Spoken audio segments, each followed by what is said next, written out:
María Teresa y Danilo son ellos dos personajes.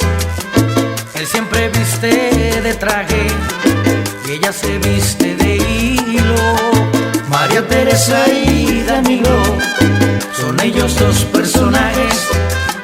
Él siempre viste de traje y ella se viste de hilo. Tienen dinero a montón, tienen chofer y criadas, viven en una mansión como en un cuento de hadas. Tienen dos hijas preciosas, la pequeña y la mayor. La grande ya tiene novio y pronto hará la invitación.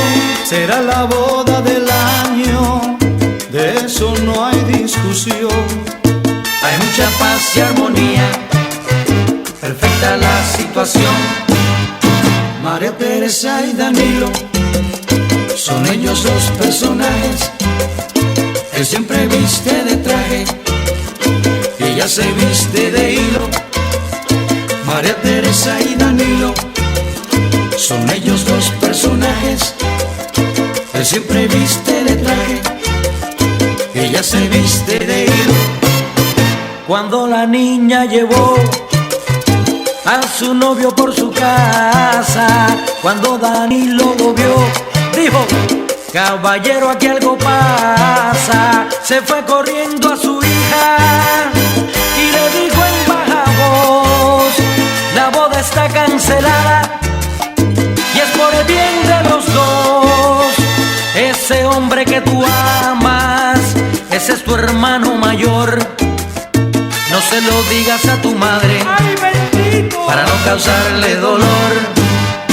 María Teresa y Danilo son ellos dos personajes.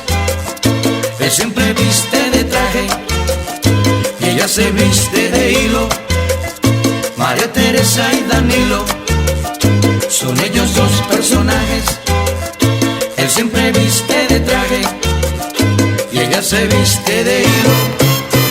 Y así pasaban los días, la niña triste lloraba por no poderse casar con ese hombre que llamaba. Se fue corriendo a su madre para contarle su dilema. La madre dijo: hija mía, aquí no hay ningún problema. Cásate con ese hombre, voy a decirte la verdad.